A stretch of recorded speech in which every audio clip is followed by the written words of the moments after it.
There are many obscure facts about Japanese aircraft carriers that are generally not known. For instance, did you know that in almost every photograph of Shokaku and Zuikaku, the ship's bell is present, though it is difficult to spot? The bell was mounted underneath the rear edge of what was referred to as the lower bridge deck, which was the first platform that made up the island. While the bell is present in virtually every photograph, it's almost impossible to spot due to either the photographs being taken at a distance or the area the bell is located in being heavily shadowed, so as far as I am aware, there is one photograph where you can clearly see the bell. Another unique fact about the two Shokaku-class carriers is there is actually a method of telling the two apart from the exterior, though it is very minor and it has to do with the ship's main mast. In this photo of Zuikaku, you'll notice that there is a 60cm searchlight mounted on the main mast at the compass bridge level. When we go over to Shokaku, you'll notice that the searchlight is not on the main mast, and this was intentional. The 60cm searchlight on Zuikaku's main mast was unique to it only. Speed was an important factor when designing Japanese aircraft carriers, and a new standard had been set when Soru was completed and was capable of 34 knots, acting on 153,000 shaft horsepower. When going forward, the Japanese wanted all of their aircraft carriers to do no less than 34 knots. As a result of this strict standard, the two Shokakus and Taiho would be completed with the most powerful propulsion plant out of all of Japan's warships.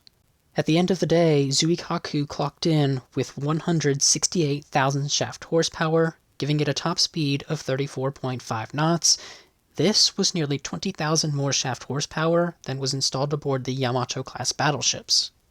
As a matter of fact, the closest a Japanese warship got to the power output of the Shokakus and Taiho was another aircraft carrier, and that was the Hiryu and Unryu, which were both capable of 152,733 shaft horsepower when going full ahead, but they could also reach 160,000 shaft horsepower when placed in overload.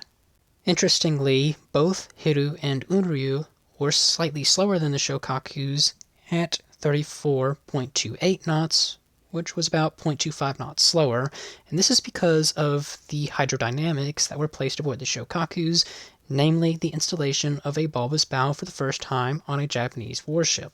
Japan did not seriously experiment with bulbous bows until they began developing the Yamato-class battleships, and they explored dozens of bulbous bow designs, and eventually the Yamatos would receive a bulbous bow, but the Shokakus would receive one first from the experiments conducted for the Yamatos. Moving on from the Shokaku class for a little bit, did you know that in the mid-1930s, Japan began experimenting with catapult-assisted takeoff aboard their aircraft carriers, specifically with the Hiryu, which was supposed to be built with two catapults installed on the forward edge of the flight deck. The Japanese were aware that aircraft were becoming larger and more powerful, and subsequently they needed more flight deck to take off on, which, given the new generation of Japanese aircraft carriers being of the so-called medium type, the ships were physically constricted on what types of aircraft they would be capable of launching in the future.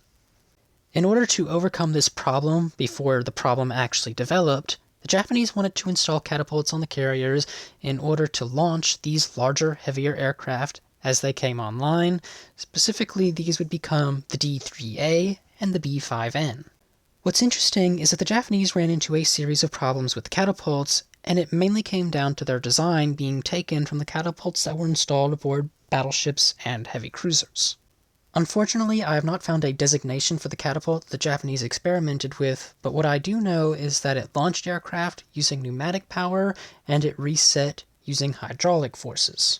The Japanese would only conduct experiments with catapults one time. They were greatly unsatisfied, and the project was cancelled, though they expected to return to it in the future as Unryu's initial design requirements called for one catapult to be installed. A few issues noted with the catapults was weighing 30 tons, they were too heavy for the forward edge of the flight deck, and the structure could not be supported due to the installation of expansion joints, which were necessary to prevent the ship's structure from cracking as it flexed through the waves. The carriage and rail themselves were specifically pointed out as being too large and bulky for what was necessary in launching an aircraft, so smaller, lighter units were necessary when going forward, and finally, a crane was needed to load the aircraft onto the launching rail, which slowed the process down greatly when compared to just launching the aircraft off the flight deck normally. Due to these issues, the Japanese would devise a different method of getting their aircraft off the flight decks for the Unryu, which meant they would never return to the catapult idea again. The method they devised for the Unryu was a little insane. It was called rocket-assisted takeoff, which is exactly as it sounds. The Japanese would strap rockets to the fuselage of their aircraft, and this would help propel it off the flight deck. Development of rocket-assisted takeoff began in the summer of 1942, and live tests were conducted in 1943, both using land bases and aircraft carriers, with Zeros, Kates, and Judys participating, and uniquely, this idea proved successful. The rockets were made using 3 cordite tubes with 11 kilograms of powder in each unit, and a force of 700 kilograms was exerted for a period of 3 seconds, which meant the runway necessary for launching aircraft was reduced by 30%. After these experiments proved successful in 1943, the Japanese actually ordered for 2 rockets to be mounted aboard Zeros, Judys, and Jills that were to be placed aboard the Unryu class carriers as they entered service, but due to those carriers entering service so late in the war, they did not receive proper amounts of aircraft, and the aircraft they did receive did not have their rockets. The basic concept of the aircraft carrier was to get an airport at sea, which also meant they needed to be capable of maintaining and repairing aircraft that were damaged, and so the Japanese went to the extreme with this by installing an aircraft engine examination shop aboard their aircraft carriers, which carried full replacement engines. What's interesting about the examination shops is the amount of engines they carried in spare, as the Japanese Navy ordered that all of their aircraft carriers carry at least 1/3 of the engines in comparison to the aircraft complement. So for example, Zuikaku mounted 84 aircraft, so when going into action, it should have 28 spare engines. The benefits of an aircraft engine examination shop is clear. However, by 1943, Japan was running into a lack of experienced mechanics, and this meant the likes of Taiho and Unryu had engine examination shops, but no mechanics to go with them, so the shops effectively lost their purpose on later aircraft carriers. As a result of having no mechanics aboard their aircraft carriers that could do a full engine swap, the Japanese would retain the aircraft aboard the carriers and eventually ship them back to mainland Japan, where they could be repaired and sent back into service, though this clearly took far more time than having mechanics aboard the carriers themselves. When moving into the hangars of the Japanese aircraft carriers, the distribution of aircraft within them was vital when designing the Japanese carriers, as this impacted the distribution of armament magazines and hoist for handling ammunition. It was vital that the torpedo, bomb, and anti-aircraft magazines were protected within the citadel of the ship, as their explosive power was well understood, and the aviation tank groups were also supposed to be within this protective system. However, due to most of the citadel being occupied by boilers and turbines, the bomb and torpedo magazines flanked the forward and after ends of the propulsion system, and just outside of the magazines were the avgas tanks. At the bow of the ship, just ahead of the forwardmost boiler rooms, was a bomb magazine, though there was no torpedo magazine. At the stern of the ship, behind the aftermost turbine room, was another bomb magazine along with the torpedo magazine. This distribution of the magazines allowed the Japanese to install different types of ammunition hoist in the bow and stern of the ship. A small bomb hoist was located at the bow of the ship, while a large bomb and torpedo hoist was located at the stern. This meant that within the hangars, the Japanese aircraft had to be distributed in accordance with the magazines. This meant that at the forwardmost section of the hangars were the fighter planes, amidships were the dive bombers, and at the very stern were the torpedo bombers.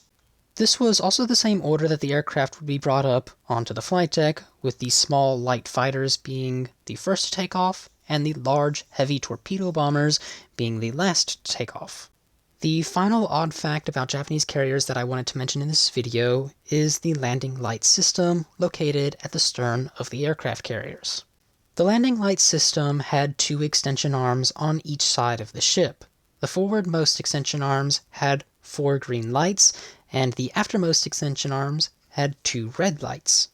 This lighting system allowed Japanese pilots to tell whether their aircraft was too high or too low. If the red and green lights were even, the aircraft was coming in at an appropriate angle.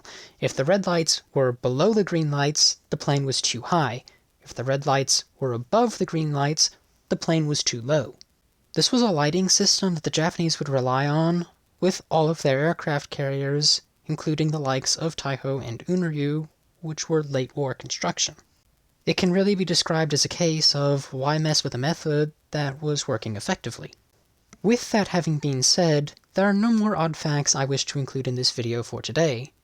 But if you have learned something new in this video, why not leave a like and a comment down below, and have a wonderful day.